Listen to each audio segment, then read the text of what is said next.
Oh, we're rocking and rolling. I like that. All right. Well, good morning, everyone. You're at Civic Engagement 101 with the Civic Lab. It's part of the Illinois Access to Justice programming. Welcome. We're glad to have all of you here.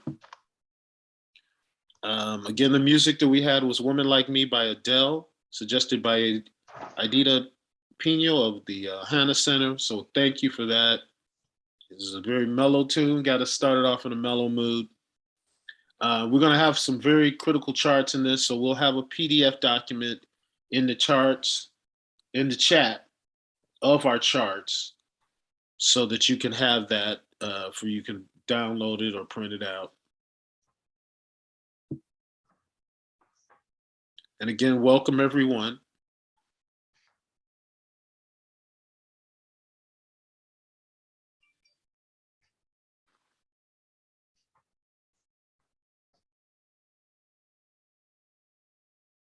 So the Civic Lab, as we said, we are a do tank, a black lead do tank. We don't just talk the talk, we walk the walk. We're all about accelerating and deepening the work of grassroots democracy and social justice. We adhere to frameworks of the cycle of liberation and ladder of participation, which we will reference in this section today. And we use engagement tools, popular education, direct action organizing, and movement building. So we have a playbook. Our work is at these, you can access it through the Civic Lab, and we have other links with our reports. Our wonderful book, Chicago is Not Broke, which is a great examination of the city finances that everyone should look at. And then our Power Institute that has a plethora, a treasure trove of tools for organizing and getting your work done. And then you can also access Tom and I at the Civic Lab, Philip at Civic Lab US and Tom at civiclabus.us. So please check us out. In this session, we're going to be using some Jamboards. So we just want you to be aware of that. We'll give you the link to that when we get to that part of the presentation. Next slide, please. So here we are, your humble guides for today through this material. My name is Philip Thomas. I'm a trainer and board member, longtime colleague of Tom Tresser and Jonathan Peck, the leadership of the Civic Lab. My background includes public policy analysis at government levels of state, local, and federal. Also fundraising for nonprofits. And I was a program officer in philanthropy, senior program officer at the Chicago Community Trust for years and the Woods Fund of Chicago. So everything that I've been doing professionally and everything has been around the nexus of public policy and community. And so in this sense, a lot of this is my bailiwick. I've helped other organizations do it and been involved in this, including electoral politics. And then I just got to tee up Tom Tresser because he is a bad man. He's a humble man, but he is a bad man, and he inspires me every day. So Tom, tell him a little bit about yourself. Thank you, my friend. Yeah, Tom Tresser here, co-founder of the Civic Lab. I call myself a civic educator and public defender because I think the public is a vastly underappreciated thing in our country, in the world, really. And I guess over time, you'll see the way we roll at the Civic Lab is we really love and value and treasure this thing called public. And these workshops that we're going to be doing now, and the next two that are in the civic domain, you're going to really see our values, our biases, whatever, our pedagogy surface around this thing call public. I've had the privilege of working with Philip and Jonathan these years, and we are delighted and honored to be part of this training program here at the Illinois Access to Justice, as we are with you, for you, and by you, and of you, as we move through all these trainings and workshops. And really, we are your resource. So please call on us in school and out of school for helping you in any way we can. We are working with some of your organizations already outside of this work here, these workshops we're doing. So anyway, we're here for you, and we particularly thank you for sharing your mornings and your times with us. Great, great. And we are, again, excited to be here and share this agenda with you. It's jammed packed with information, but it's also full of opportunities for us to exchange, which I think is the key to understanding what civic engagement is about. It's an exchange and between the parties in society. And as we look at what being a citizen is, we're in this globalized world. We're citizens locally, nationally, and internationally. And so there's never been a time, I don't think, in history when it's been as important for us to have true civic engagement. We're just at that nexus point in history, I think. And there's never been as many tools. Information has never been as plentiful and as accessible as it is now. So even in this time where we've been social distancing, we have this tool that we're using today that lets us reach out across borders, reach out across communities, and deal with these things. So we're going to start with, why do we do civics? And what are civics? What's the Civic Lab? We have what we call the 5 M's, which give you the big picture. And then there's a cycle of liberation. That is a framework that we use to look at this whole realm of societal change and engagement. And then we'll look at the 3 domains of civic engagement. We'll give you a little about that. And then we're going to get in small groups and break folks open, examine those in depth. We're going to do a deeper dive on that. And there's a spectrum of civic engagement that goes from the very individual to the systemic. And all around that spectrum is activity, work, and there's different, from the micro to the macro, there's a lot that we can learn and a lot that we can engage in for impact. So we're going to look at some metrics of civics, including election data, volunteering data, and get more into what we mean by how we look and understand civic activity and civic life. And then we'll do another small group engagement about, okay, how do we go from there? Now that we know what this domain is, how do we work what we know and get more out of it and get more of it? So that's what we're going to be doing today. Of course, our evaluations are very important to us, and we're going to check out and make sure before you get off the call to fill out those evaluations. They're so helpful in us getting you the information the way you need to get it. All right. Well, let's start with the first question of why do civics? Why are we even doing this workshop? What's going on? Please unmute and just say what you think. Put it in a chat. The question is, why do civics? Which is also another way to ask, what is civics? But why? Why do it? To advocate for change. Yeah, Amy, can you say a little bit more about that? Why is that? Go ahead. Oh, sure. I was just thinking, we're all in the, we all try to help and we all are working to help, but, we're working in systems that are unfair. And so, if we can work to advocate for more positive change, for equality and equity, work from different sides, essentially. Yeah. And when you say work, Um, yeah, what does that mean? How are we working? well, I mean, I guess I'm just thinking, in our daily lives, we're working to help people usually as individuals, but if we're working for change, maybe we can work on more of a systemic level. Right. So that you've just sort of given a preview of kind of the setup for this entire series of workshops. There's a personal angle to this, right?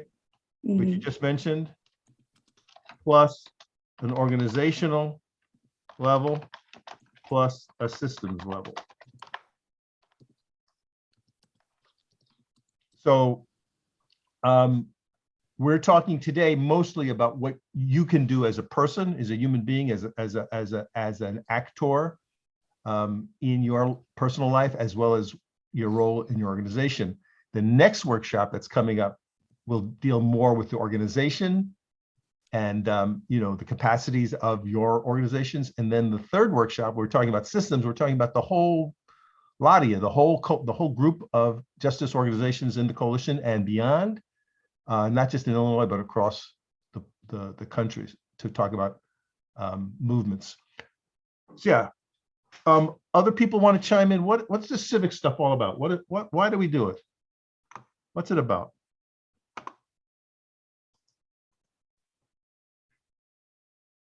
Hi, I think the civics is more about learning how to function in a society that we are in.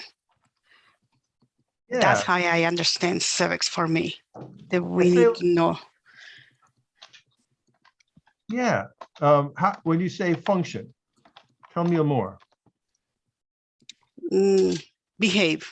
How to behave. So how to behave instead of function. Behave as a citizen or as a member of the society that you're in or within.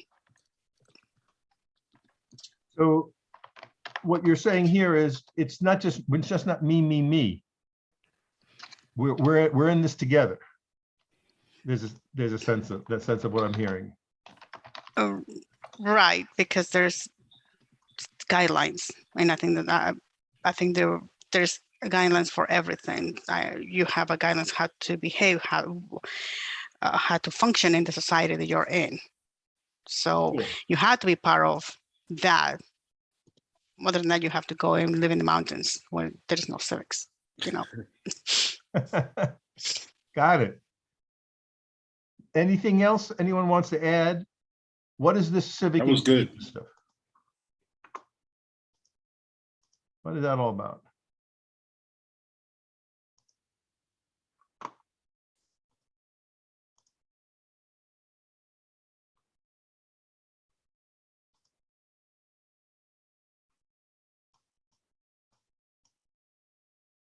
Okay, well, we'll share now with you a little bit about how we look at this world of civic engagement, and then we'll get into some small groups.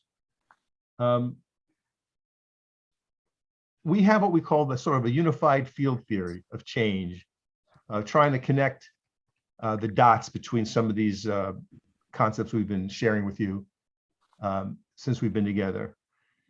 And we have what we call the 5 M's. And the first one is mission. What is the vision that we share collectively? The message is how and who communicates what. Members speaks to who is joining to make this work possible. Call them members. So you move from just being a person by yourself. When you join with others to do something, now you're part of a larger effort than just yourself. So now you're a member of something. And then we talk about money and means. How do we raise money to keep this civic engagement work going when it goes on over time? And then momentum. Where's this whole thing going? So you engage to change. I think someone mentioned that. And change to what end? How does that happen? We know that some movements take decades. Social change is slow, is it not? So how does that happen over time when you might join a movement or a cause in your teens, and it might take 30 years for that movement to come to fruition and to get the change that we desire. So that's how we talk about the broad sweep of this work. We talk about the mission, what is the vision, what is the message, who are the people that are going to drive it, how do they sustain themselves, how does this effort change and keep going, and when do we win? What does a win look like? That's the first thing. The second thing are these three columns, and we just referenced this. We talk about the individual, we talk about the organization, and we talk about the system. So today we're kind of in that first column, and we ask where people are personally. So what is your situation? What is your pedagogy?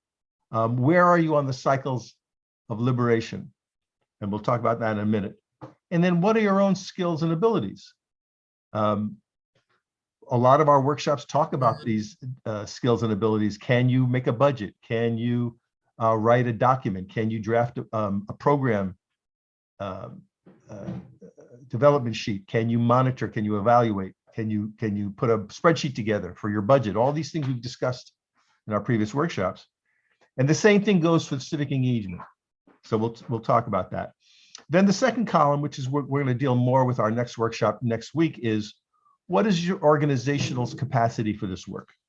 Is there a staff person inside your organization who's concerned with public policy, advocacy, and social change beyond the delivery of your service? So is there a plan? Are there resources in place? Do you see this as part of your organization's ongoing work?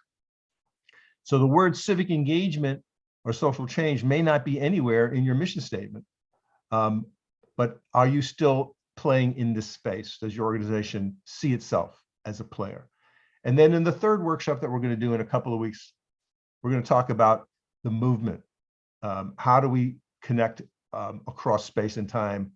And the Illinois Access to Justice is a big step in that direction. But there are other coalitions too, aren't there, that are moving through space and time as we are. And are we connected with them? So what about the guys that are doing housing? What about the folks that are doing arts?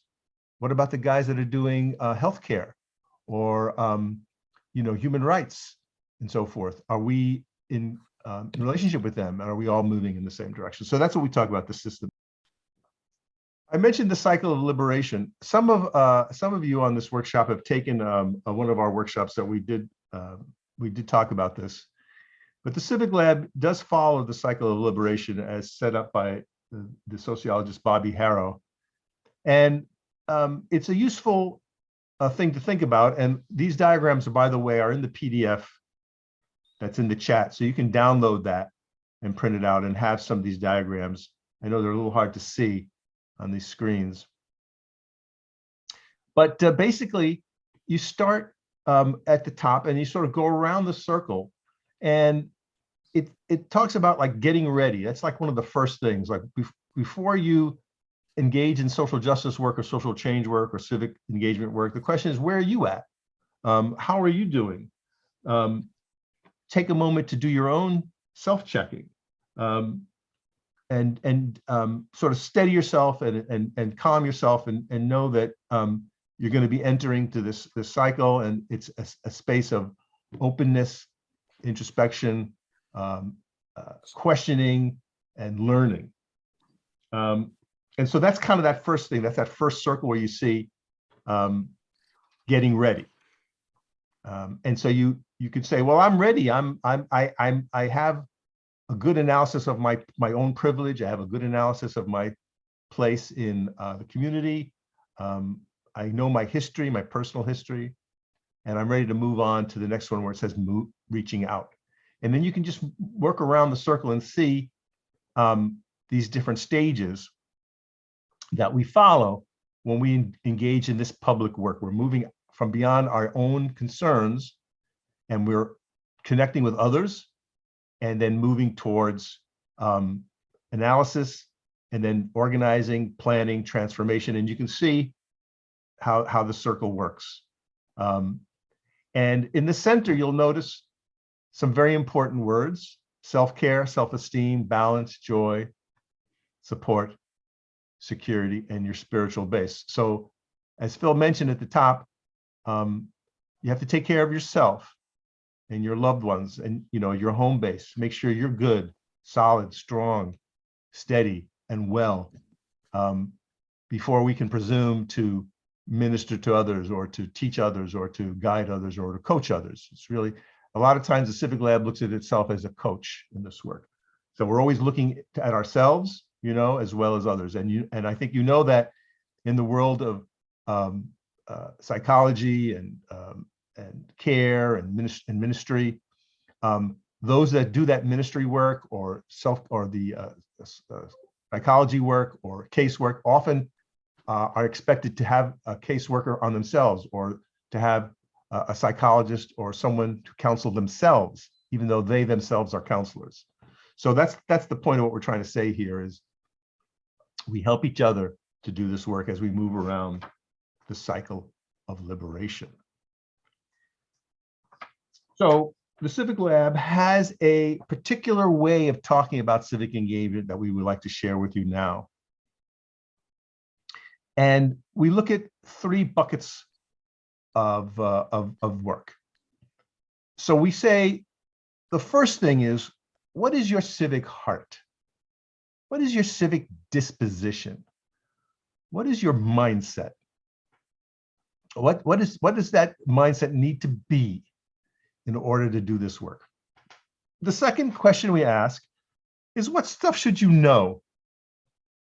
Think about your civic brain, if you will.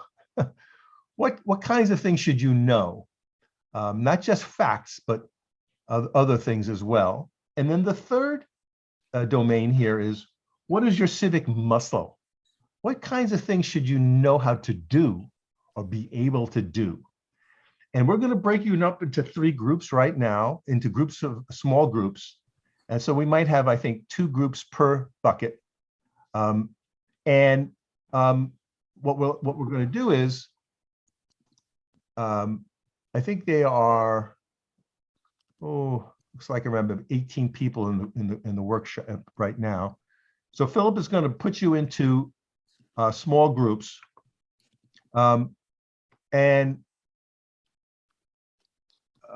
just note the group that you're in, and here will be your cheat sheet here.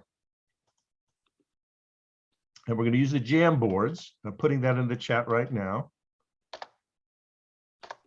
So you click over to the Jamboards, and groups 1, 4, and 7 will think about civic heart. Groups 2, 5, and 8 will think about civic facts. Groups 3, 6, and 9 will think about civic skills. And use your Jamboards, if you would, to put into those Jamboards what things you think should be covered in those domains. Okay, you'll have 10 minutes for this exercise.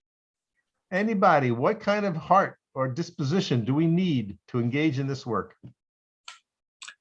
Well, Tom, this is Natural Dan. Good morning. And we were talking to Evelyn and Juan in my group, and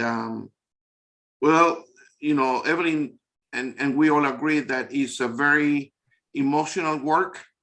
And we're thinking that, the heart that you need is not only to be like an individual task or an individual struggle, but we have to understand that, for example, we are building up the forthcoming agenda, especially, for example, in what we have for our heart, like the Latino community, the immigrant Latino community.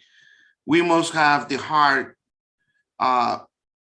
placed on the mission and the vision that is not only about an individual battle, but is looking at the overall big picture. And it brings you, a lot of happiness and support when you see that there's not only you, but other people going towards the same goal. Got it. So I say, that sounds like the heart of joy, the heart of compassion. Would that be fair? Yes. Yes. That's what we're trying to get at here, guys. We're trying to get at this really basic elemental that other things stand on. So I'm going to just say, I'll say joy, and I'll say compassion from what I heard, and I'll say just, willing to struggle. I heard the word struggle, right? So when one struggles, what does that mean?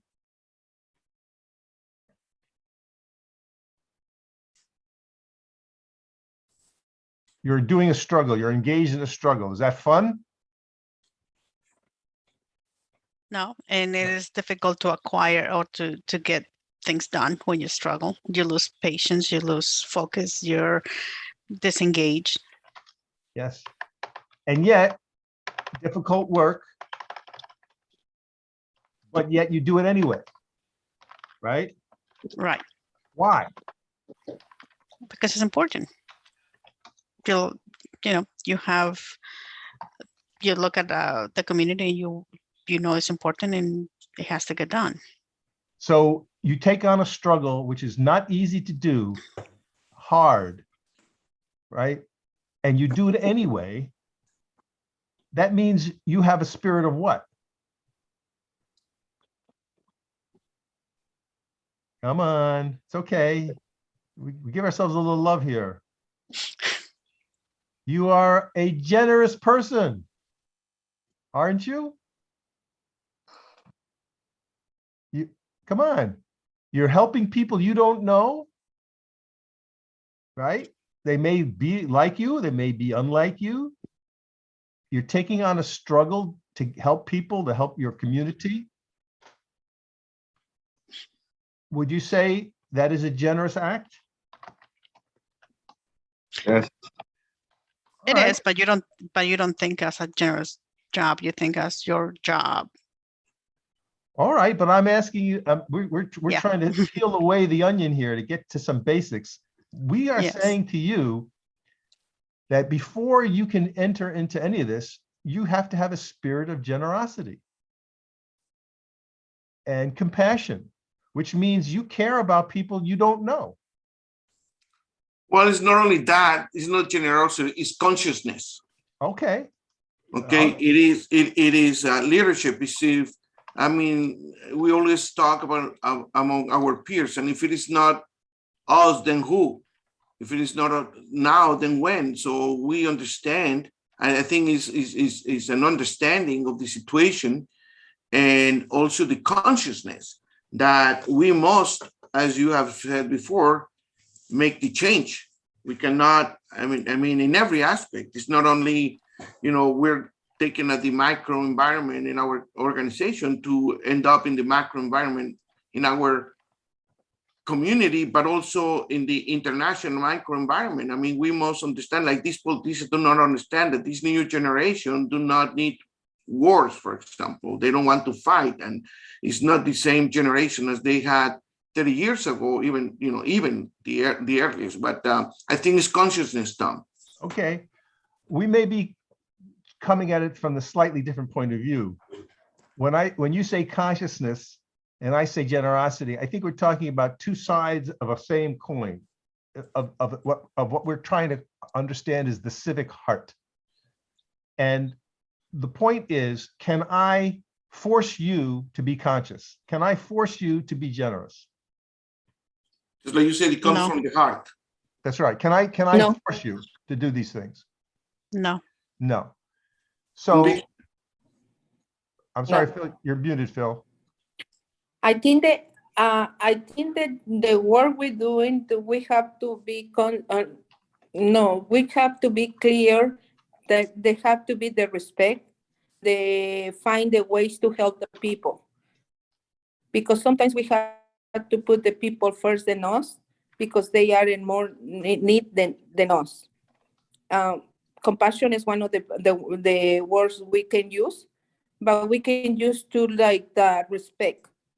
Yeah. Respect each other and respect the same way everybody, because everybody is a human, and they need the respect for the people, no matter what situation is, and we don't need to notice the diversity of the races or things. We have to treat the same way to everybody. All right, it's such a beautiful sentiment. Thank you so much. Respect. Now, may I also elaborate on that word? What I'm hearing is empathy. So I am not like you, but I have empathy for you. I understand you. I respect you. I don't know you necessarily. I'm not a woman or whatever the story is. I'm not a Latino. I'm not a female, whatever it is. But yet I can still relate to you. I can still try to understand you and be with you in your space and say, I hear you, right? You are present to me as a human being, as a fellow human being. And even though we may be many differences, we have many things that are still the same. And part of what, oh, Evelyn, you want to say something? Go ahead. Yeah, I just wanted to add on to like this, you know, what we're discussing and how I feel like being in the place that I am and the work that I do, and maybe a lot of other people in this group, is the reason why we do this work. Yes, it's for compassion because we respect human life, but it's also a lot of lived experiences, right? So, you know, if we grow up a certain way, we experience certain events in our lives, it can make us be more vulnerable or understanding to other people's struggles. And that's not to say that every human is the same, because other humans have gone through probably similar experiences, but they don't feel that compassion. And I think that's what makes us humans. Awesome. Thank you so much. So part of what, Tom, I think that everyone, I thought that last comment was right on. All of them have been right on. And they go back to the cycle of liberation chart in the sense that the impetus, where the starting point is something about the human being, some kind of, maybe it was an event or something that, you know, jars them up or changes their perspective. Maybe the immigration process themselves, or a run-in with the police or whatever. It's something where they are confronted with the system, and then they have the recognition and the realization that there are other people in the same boat with me. And maybe the ultimate solution comes from all of us work together for change. But there's usually something that did it. There's a spark or something that initiates it. yes, and part of what we're trying to say here, and it sounds simple, is that before we go up the chain of command or run around the cycle of liberation or engage in anything, the work is inside us. The insights, the realizations, our own self-assessment is we are starting out in this place of empathy, of, may I say, being humble. Would you accept that word as needed to be in this work? That even though you are fighting for others and trying to make a change, but you yourself are humble. Yes, you're open. Yeah, I think so. So that's been our experience in our own, you know, when we look at ourselves and we look at the great champions of justice that we work with, including everyone on this call, we see a great humility, but also this empathy, this idea of I'm open to these experiences. I'm taking my lived experience, what happened to me personally, but I'm also seeing how it connects to the larger picture. It's just not me. I'm not the only one that the cops pulled over, you know, whatever. I'm not the only one that ICE is coming after, or that whatever bad thing that we're speaking of. It's just not me, but I see how I fit in. And I have compassion for the others that this is happening to. Or I say, none of these bad things ever happened to me. And I'm speaking now as a white male, almost 70 years old. I've never been pulled over by the police. ICE is not coming knocking on my door. And yet I have a tremendous concern for my brothers and sisters for whom this is happening, right? Okay. I think you kind of get what we're trying to talk about here when we talk about civic heart, and we can spend a lot more time on it, but I think you kind of understand what we're trying to get at. And may I say that, you know, when we do these workshops, people will say, well, I think you should be able to be a good listener. You know, maybe that's a skill or a disposition, but I'm a big talker. So sometimes in these workshops, people say, oh, maybe I can build my civic muscle. You know, maybe I can be a better listener. How can I do that? So you can note that for yourself. If we're talking about items and things that you might want to do more of, that might be a clue to say, well, maybe I can go to the civic gym. How can I be a better listener, for example? And work on your civic heart. Yeah, how can I be a better, how can I increase my empathy if I think I'm not strong there? All right, cool. Now for number 2, we said civic facts. You know, what kind of stuff are we supposed to know? Again, doesn't matter what group you're in, we can just sort of share. The group is small enough. What kind of stuff should we know?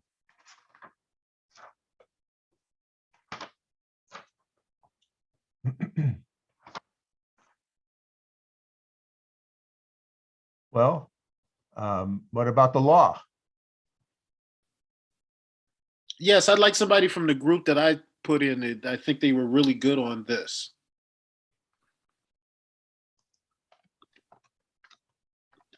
What should we know to do this work? I think that we should know the rules. I Okay, think we should know the needs in the community. okay, so I would say you got to know the rules of the system, the needs of the community. And Rosalia, you got Yes, some sir. good ones. Would you repeat the kind of things you were saying? Oh, that is, we need to know the community. We need to know the rights for the people. We need to know the resources we have in the community to help the people or give it the service they needed. And the more important thing is know what is the need that the community have. Because sometimes we want to give you some things and they don't want that one, they don't need that one. We need to ask the people what they want or what they need, and try to give it to them the right thing they needed. So that is such an awesome, again, it sounds simple, right? But how do we know what the community needs? So that's a great Talking point. with them. You got to ask them, right? Yeah. And again, it sounds simple, but again, now we're getting into the skills section. So for example, we could say, well, have you ever designed a questionnaire? Or are you able to go into the community and interview people in a manner that will put them at ease? Do you know how to do that? I mean, yeah, you could just sort of stop people, you know, at the supermarket or Yeah, whatever. we do. Yeah. Right, so you can be trained to do that, We right? do the resources tables with that the outreach to be closer with the community, and all the events we have is the way we can know the community, and is the way we can know the people and know the needs they have. Exactly. So some thought, in other words, thought went into it. Mm-hmm, We're going to set up a table in a certain place mm-hmm, with some people who are chosen to do this, and they will get some training, mm-hmm. and then they'll have some documentation, some way to record the things that are told to Yes. them, right? And then at the end of that time, it could be Mhm. all day or whatever it is, we're going to go back to the office and we're going to look at what we learned and discuss it, right? And to share that with other members of the team. Mhm. Hey, we were at the supermarket for 5 hours and we talked to 40 people and they said this. But some of that we never heard before. Other things they told us we have heard before. Mhm. And you share. Okay. But that was very intentional. You said we're going to listen and this is how we're going to do it. Okay, what Yes. else do we need to know? Other things that we need to do to this work. We need to be Well- part of the community. Can you say more about that? Be involved. You have to be involved in what you're doing. One of the things that in ILEO, I mean, my program we're doing now, I'm going to my local church, and we getting involved in the food pantry that we have. And on that day, I'm trying to, if they give me the time, I'm trying to ask things. What do you need? Do you need this? We're trying to offer the resources that we have, but you have to be involved. You have to be present. And a lot of what I see, because I'm in King County, I see that our presence is not here. We have a lot of things in Chicago. So we have to be present in the community. A2J can only reach so many people, but we're in Chicago, saturated in Chicago. Yes. And we're trying to come out here. But if they don't see us, if we don't have a presence in the community, it will be hard. So there's a few things there, Felicia. First, it means you have to know where the churches are, right? So you have to do an inventory. Right. So again, we talk about the assets of a community. We call it asset-based mapping. And so you got to know, where are the churches? Where are the parks? Where are the supermarkets? Where are the libraries?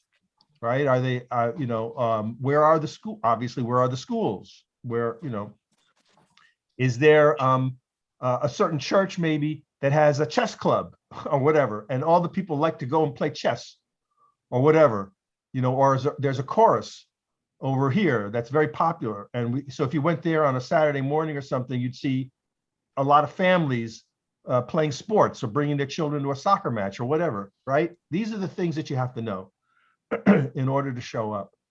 And again, it sounds simple, but it requires someone to make a map, doesn't it? Or make a list. And they may have to drive around or ask around. Yeah. So I've been living in Aurora for 27 years, and I'm still amazed that there's so many places that I do not know. And then we have to have the capacity to do these things. Yes. Because one person will not be able to do all that. Yes. So you speak to a very important point. We can't do everything all the time, but if listening is important, then you have to have some sort of plan to say, okay, well, we can't be at every place in the community, but let's be at least these 3 or 4 places where we know we're going to get a great group of people. So let's be by this church, let's be by this park, let's be by this school, maybe, and that's a start. Okay, so these are things that we need to know. What about the federal law and things like that? I think someone mentioned you have to know the system. So we think that we got to know the laws, right? Yeah, I think that was me. Yeah. Yeah, of course we have to know the law, and we want to know the law because that's who is, making the system, allowing us to distribute the funds. That is helping out the community. I mean, before it was, if you need anything, you go to church because you know that the church will help you. And there were generous people in the church. The faith-based community, it was big. The charities was not like, there's no charities anymore. It's more places like us where we have a nonprofit, but now we're becoming more of institutionalized. The nonprofits we have become a niche, not like before you have charities, they like, oh, we're gonna raise funds for this, but it's different. They still are, but it's not the same. Yeah, so you're becoming aware of what are the resources. So if there is a church that has a food pantry, if there's a foundation that has a grant for your work, these are things that we have to know. What are the federal laws regarding immigration? Obviously, that's the name of our coalition. So sure, if the federal government is going to pass a new law for good or bad, we better know about it. Right. We got to know about it in a timely manner. Again, these things sound obvious, but we're just trying to make the case of the levels of domain of knowledge. And Felicia brought up a good point in her session about law, where you might be an immigrant might be coming from a country where the whole legal system, the jurisprudence is different in the sense that you don't have, for instance, the presumption of innocence in court proceedings that you might have here. You don't have the same kind of protections that where you have to, so it flips what your understanding of your rights are versus the country of origin. Right. So we want to know what's going on in this country, as well as the countries where maybe our people are coming from. So you're knowing what your rights are. And this brings me to another point, and that is knowing what is possible. So this is a little bit about, well, okay, I know how it is in America with this certain law or with a certain situation, but what about what's going on, say, in Sweden? Or what's happening in another country? Why can't we take some of those ideas and bring them here? So this is a little outside of the sort of the day-to-day operations that you need to know to keep your work going, but it's about the civic imagination, which is something we might have mentioned in our first bucket. To have a strong civic imagination about what is possible. Civic imagination, that's a good one. And so just because it is a certain way here in America and we're working to change certain policies that we don't like, it's helpful to know what other countries are doing and what people have written about. So maybe there's a policy that we want to put in that doesn't exist anywhere in the world, right? But you, through your work and your civic imagination and your civic hearts, say, I don't care if that thing doesn't exist in the world today, I'm going to make it happen. I'm going to make it happen because that's the way it should be. Now we go back to our civic heart, and now I would say, now you have determination. Would you say that's true? You guys are determined, and you take on tough tasks. All right, we get. Well, Tom, just to put a capsule around that, when I'm looking at the interplay of civic heart, stuff you should know, and what you should do, and getting this across the community, there's an old saying: people don't care what you know until they know how much you care. And so that civic heart and how you express that, your community outreach and the things that you're doing in service, are what gives you the things that give you the credibility then to lead them further into the change business. But they got to know your heart, and you have to display that. Phil, put that in the chat. I've heard you say that before. I think you should put it. All right, I'll put it in there right now. All right, so we're sort of getting to the end of this little cycle, but you talked about civic heart. We talked about the civic mind, the kinds of facts, the context. I would say we probably have to know our history, right? The history of America. I would dare say we have to know the history of capitalism. Would you agree? We have to understand our economy. These are all things, as social justice champions, things that we need to know about. All right, the final bucket would be, what should we be able to do? What's our civic muscles? Skills and things that we should be able to do.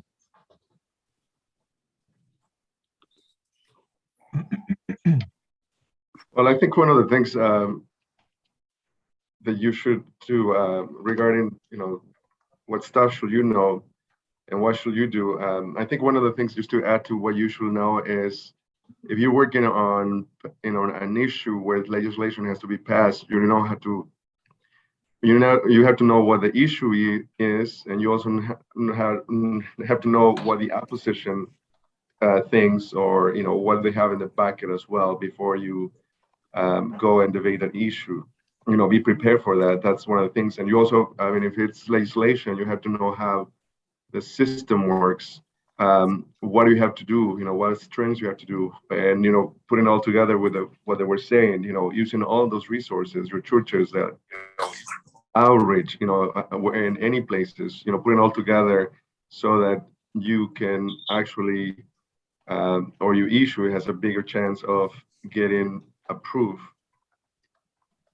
Yes, I'm going to say a skill is to know how to influence. So we're going to cover that in our second workshop called Impacting Public Policy. But yeah, that is a skill that sits on the first two things that we just talked about. Your skill of influencing or being able to lobby is the term. You lobby the legislature to pass a law or to not pass a law, sits on your civic heart and sits on your civic knowledge. And so what you're saying there is, Juan Carlos, is that you got to know what the bill is. So there's a bill being proposed in Springfield. Who is proposing it? Do we know those legislators? Do we have a good relationship with Representative Tresser and Representative Thomas? Or we don't know them, then we better get to know them. And are they with us or against us?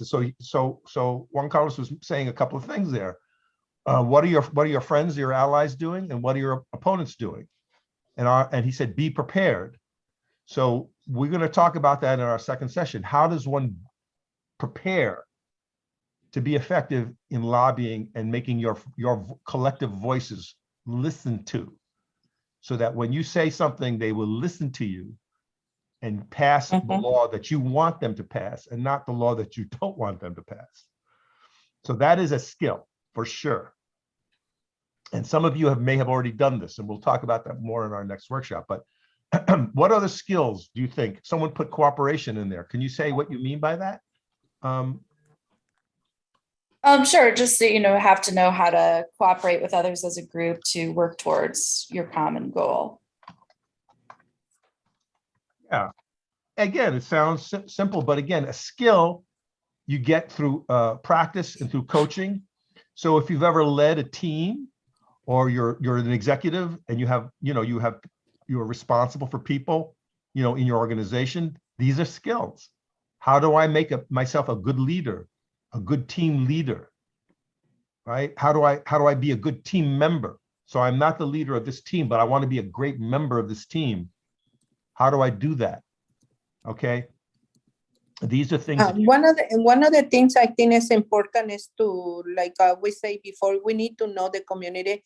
We need to know what is the resources we have in the community, and we know what is the things we can use to refer the people or help serving the people with the right things. Because sometimes we don't know how many another organization we have around in the community, and we don't know where refer the people.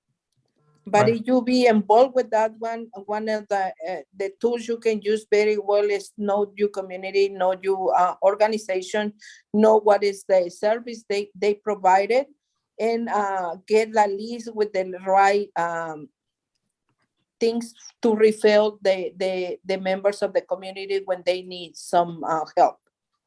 So the skill or the thing that you're doing might have been to compile a resource book. Yes. You might have compiled a cheat sheet. So if someone comes to you and say, I need help with my rent, you don't have to start making calls. You got that already. Yes. There's a paper that you go to or a website. And you may have done that for food or homework help or whatever. You don't have to start from scratch every time. Yes. And so that's a skill and a resource that you have.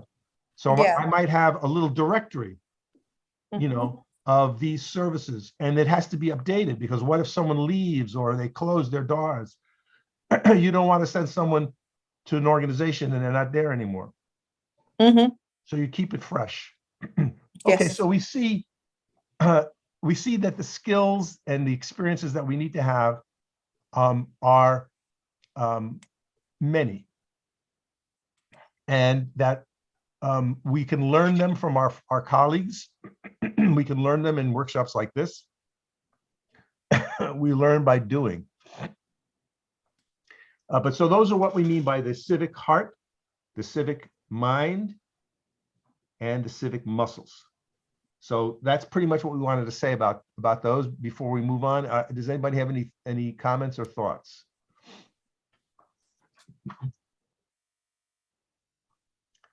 Does it make sense? Yes. Makes sense. That was very good. Okay. Thank you all for the input. That was very helpful. All right, back to you, Phil. Well, then that conversation leads right into this. This is another way of capsulizing what we just talked about: civic knowledge, civic skills, and our experiences. And just to kind of put a final kind of gloss or pin in that understanding is, to me, when you talk about knowledge and all these things that we want to impart and get across, and the various things we want to that frame the reality that we're trying to affect, knowledge comes in is what we know. So there's what we know, and then there are the things that we don't know, what that gap is, like that information gap, or about the community that we have to go, who are those churches, who are those key people. So there's that what we don't know. But the scariest part, and the part actually is the part where a lot of maybe innovation and ideas come from, is the things that we don't know that we don't know. So there's the gaps we've identified in ourselves based on our knowledge. And as we expand the circle of people we're talking to, expand the things that we do learn, there are things that came up that I didn't even know I didn't know how to do. I didn't even know that existed, that was relevant. And so knowledge is a cycle, and it can grow and lead you to other places. And really, we should all be around lifelong learning, no matter who we are. And then the civic skills, they're about the actual gaps. It's filling those gaps for ourselves and others. That's essentially what these are, is learning those practices. And as we're doing them, if we're building a collective effort, we are also teaching. We are in the mode of teaching every time that we go and we're in front of people, because we're setting an example for how either this should be conducted or whatever. And so it's all about being a good example and using our what we call best practices, skills that have been established, or even things, as Tom was saying earlier, that they're completely new. Nobody even knows about it. But we, in the course of dealing and responding to our community in real time, come up with innovation. And that's the beautiful thing about human beings, particularly people who are dealing with real problems and real people. And that's the experiences. Those are the actions. Those are the strategies and the consequences out of the strategies, and then the recalibration from what we've learned. So the experiences are who we are. And I think a lot of times coming into the space, we don't understand how valuable our experiences are to other people. We think of them as mundane. Oh, I was just doing this work, or that was just my job, or this, whatever. And when you're in the sharing of that, especially in a group like this, you learn, that's an interesting idea, or wow, I thought I was the only one that did that, or was worried about that kind of thing. So it's this interplay of these three things that we're really nailing down. And the next slide, Tom. I would just add one other thing to our chart here, and that is under civic skills and experiences is running for office or helping someone to run. We're going to talk about that in the second and third workshops. Has anyone, if you've ever worked on a campaign or run for office or worked on somebody else's, if you could just say you have or have not, just one word answer. Yes, I've been on a campaign. No, I've never worked on it, but that would just be interesting to know.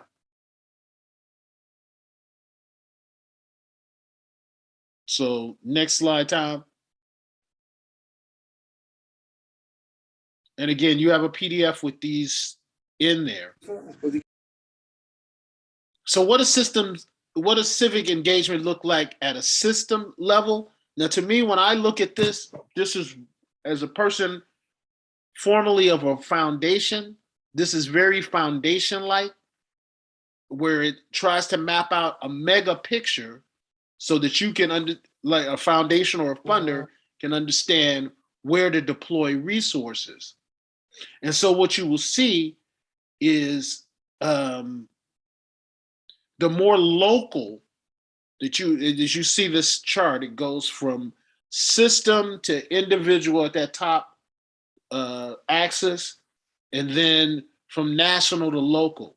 And as you can see, local, the closer you are to the ground in terms of the discussion, the individual person, the individual level of working is like the building block of it. So that's where leadership development will often be the focus. When you're at a very local level, it's almost like it starts there and moves the other way. It starts at that left. When you're dealing local, you move up to where you're dealing with larger kind of systems at the local level. And then the systems actually tend to be working the other way. They start with kind of large things, and then as they move towards actually impacting individuals, it becomes much more focused on what's happening in a local community and how you get upstream. This is what I mean by that. There is an old saying in philanthropy, a story that's told all the time amongst funders. And that is about a man who comes up to a river and there are people pulling children out of the river. And he's watching them pull people out of the river, and he can see that they've developed a system of handoffs, of saving these children. They're just children that are coming up to the river, and they're in the water, and folks they band together to solve this emergency, to pull the trigger. It's an emergency. Get them out, hand them off, and they develop a elaborate system. And then as the man looks at it as a stranger, he says, well, what's going on upstream? Who's putting these babies in the river? Maybe we need to go upstream and deal with that. And that is the kind of the idea here, is that we can start, a large funder is going to look at the large problem, but the closer they get, they don't want the problem. How do we prevent the problem? How do we remediate at the level of the cause?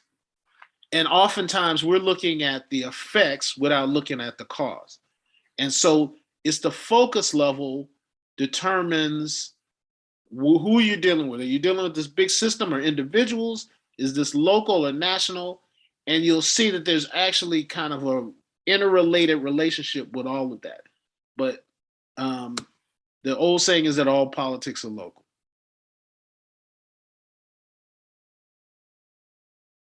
So when we're trying to look at this thing called civic engagement, the most prominent thing that we talk about is the government, things like election, turns out. Are people voting?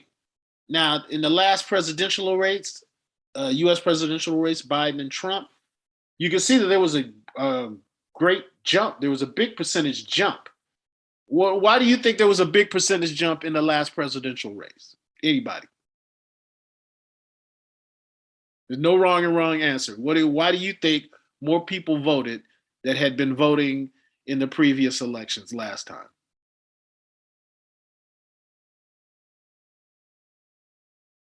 Anybody? You could just shout it out. Join the meeting. They were tired of Trump. Ha! At least half of them. People were tired of Trump.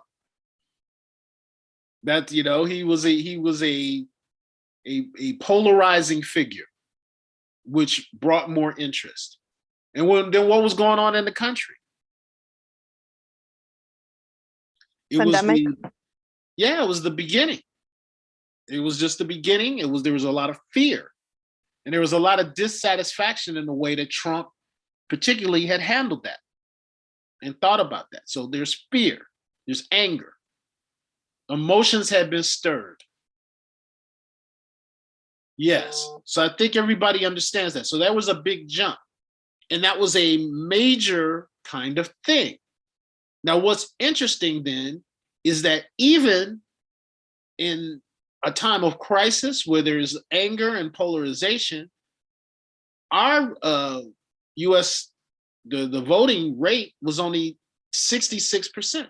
So that's like only 2/3 of the eligible voters voted, even in a time of crisis. I think that's very interesting. Even though it went up, which is encouraging, to see that it wasn't higher is a little, that's what's that all about? How do we reconcile ourselves with that?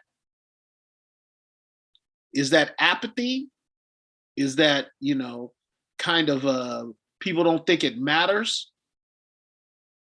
That kind of thing. So that's a very interesting thing for us to look at. Then next slide, if we compare it to the US we'll just look at our state. Here in Illinois, we had an uptick in voting in the last election, 2020. So what do you think was behind that one? And if you can see where Illinois comes out, we had a 5%, but overall, our population results are still just in the middle. So what does that say? Is that an outreach problem? Is there anything about what's going on in Illinois that would keep voter turnout down?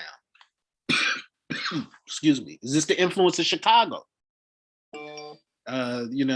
Is this because of things going downstate? What is the interplay?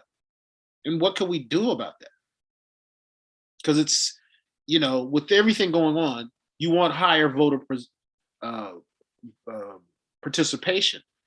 The US is only 26 globally. Now, if you are to listen to our self-talk as a nation, we are the beacon of democracy. We are the freest nation on earth, supposedly. We have all kinds of democratic systems and institutions, and yet we're only 26 globally. There are countries that we make fun of that do a lot better at this, that seem a lot more cohesive. What do you think is behind all that? When you look at some of the countries at the top, Belgium, Sweden, Denmark, Australia, South Korea, Netherlands, very high voter turnout. What differentiates them from, say, the United States? There's something that comes to my mind immediately. Culture. Culture. Yes, and what about that culture? We have a diverse country versus other countries. It's, That is exactly right. Or They're similar. homogeneous.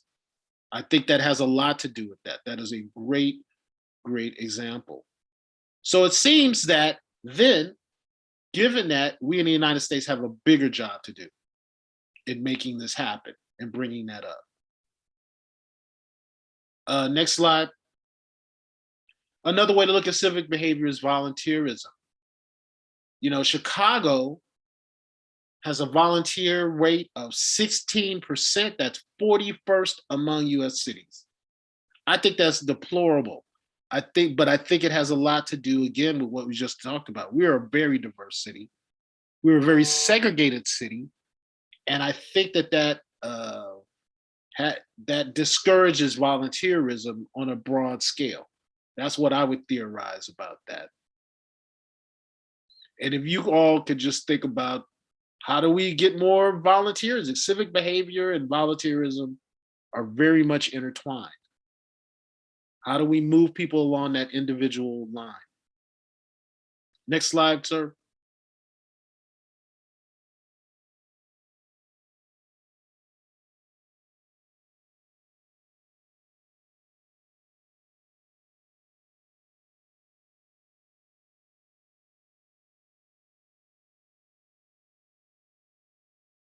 You see the slide about giving? Oh, I think Phil might be frozen. So this slide demonstrates how much money is given annually. So again, we were talking about generosity and empathy, and certainly one measure of that is, are you giving money to charity? And I would say the USA is still a very generous in terms of donations. And in 2020, we gave a $471 billion in charity, in charitable giving, of which 69% came from individuals. So that means $324 billion was given by individuals, just like you and me, to various charities. And of that, 28% of all the money given went to religion. So what does this tell you? What does this slide say? Can you read between the lines? Does it give you any insights?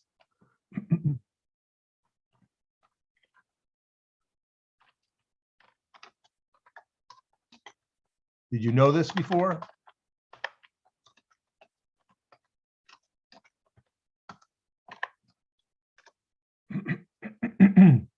What does this have any implications, do you think, for your organizations? Let me ask you that.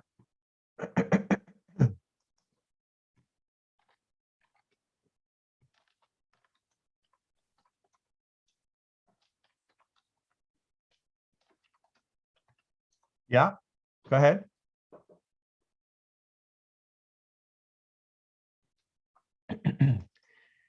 I would say possibly, does your organization have a program to get money, donations from individuals? I think that's what leaps out at me, is does your organization have a way and a method of asking for individual donations? Because they are the ones that are most likely to give you. Foundations are only giving 9% of this money. So I think we spent time looking at foundations earlier in our grant writing class. And that's certainly a good thing. All organizations ought to know who is giving what by foundation, for sure. But if we neglect our own folks, the people that we touch, and also the people who might care about our work, that is to say, people who don't necessarily live where you are doing your work, but who are in this area and who might be your allies, you are overlooking the one major source of donations in America. So don't do that.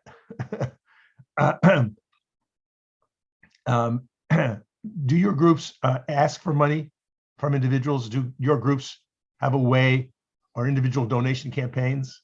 Anybody? By email, by letter?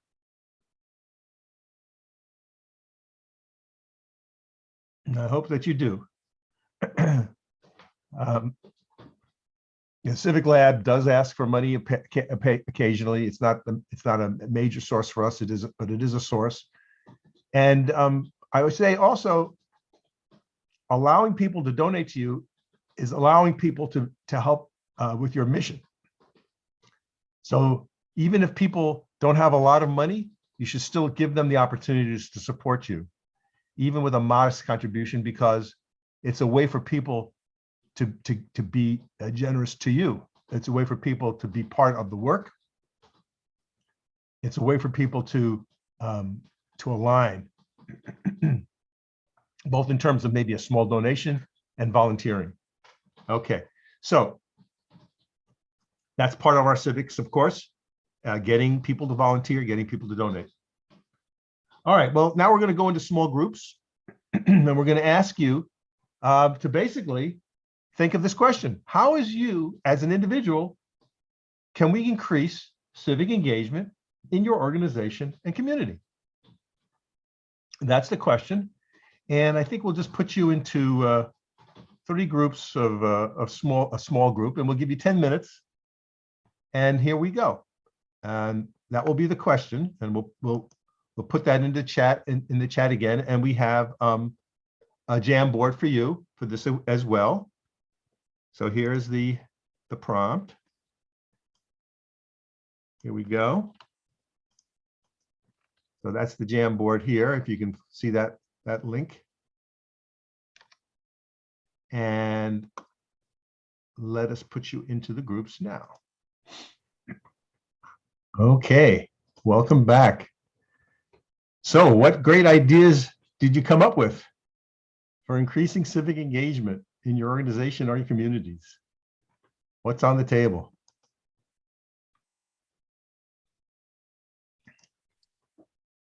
Amy's going to run for president. Yeah, I don't think so. But thanks, Felicia. Thanks for your vote. You got my vote. Okay. No, but seriously, run for something. We're going to talk about that in our 3rd workshop. And we seriously believe that people from the A to J Coalition, including maybe someone on this call, should run for office. But what other ideas might you do a little closer to home to increase civic engagement?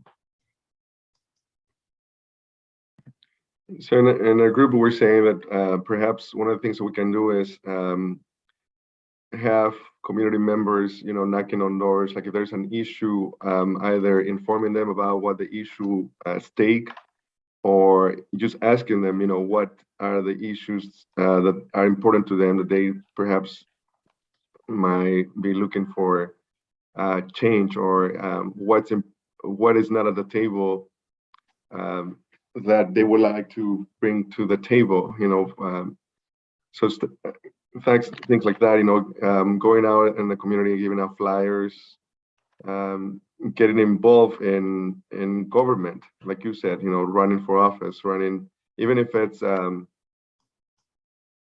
encouraging people to run for office, even if it's for eldermen, something small. It doesn't have to be big, or just and it just came out to me, like before we were talking about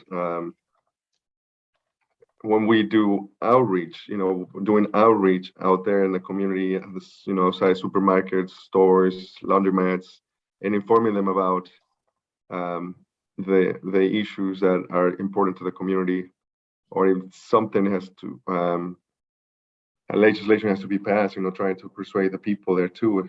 So it doesn't have to be something big, like becoming president. It could be anything from something small, like that, or going to churches, anywhere, or even giving a talk like this, where you inform people how to get more involved. Thank you, Juan Carlos. Yes, going door to door and listening, that's always a great civic activity. And when I ran for office in 2010 as the Cook County Board President candidate, I did a lot of listening and I learned a lot. And actually, when you give people the opportunity to speak to you about these issues, you are doing them a service and allowing them to speak and to be heard. It's a very important civic activity. Of course, you learn as well. And you can also leave behind flyers for your organization and the activities that you're doing. So it's a way to also do recruiting. Also, as you said, maybe there are school board races coming up, or a local race. In Chicago, we have the local school councils, and that is a very big way that people get involved in local politics.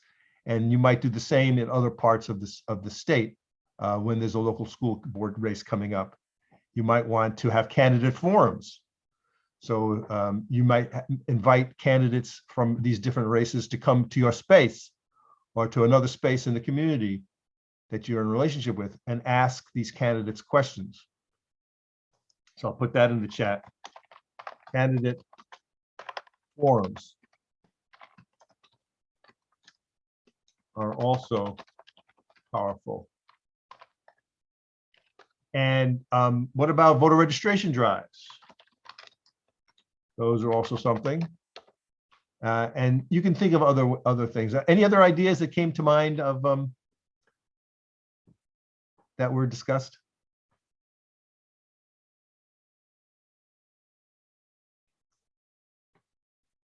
Increasing civic engagement in our organizations. Do we care? Do we want to do it? Have we convinced Definitely, you? all the time. Yeah, and as organizations, within the organizations, the same as this, informing, getting within the organization, informing our staff about what is the issues. Like, for instance, last week we were at Springfield with ICER, supporting the issue so that they can support, the legislators can support the budget for this year, the month that they're asking, or like, we with A2J.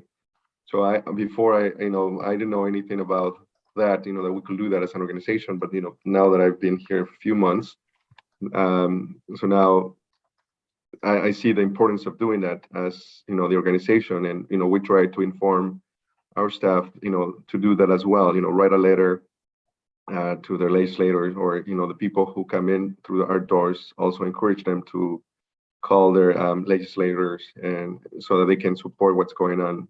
So I think, that's, or, and again, doing stuff like this where, you inform people in the organization about how to get involved in issues, and how to get other people's involved as well. Mm-hmm. Yeah. Thank you. Absolutely. And we're going to spend a lot of time in our second workshop on influencing public policy to talk about that, about how do you get ready to go down to Springfield?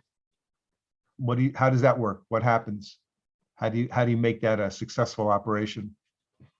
And we hope that as part of the larger Access to Justice Coalition, that you will participate when you get those calls from the coalition to say, okay, Organization X, can you bring 5 people? Organization Z, can you bring 10 people? Whatever it is, that you won't look at that as a distraction or extra work, but see it as really integral to the work of your organization, to be in this space, to be playing at that level, that your collective voices will be heard and listened to in our state capital. Okay, well, that is pretty much what we wanted to cover. Now, it's the time for evaluations. And so we really do want you to click on this link and spend a minute or two evaluating us. And it would be great if you did that and then put into the chat, done. Super. Thank you all so much. I'll just put the link to the evaluation one more time. We'll see you all again on the 7th for Impacting Public Policy, where we'll talk about this issue of how the organizations can band together to make your collective voices heard. Thank you very much. Thank you all. Thank you.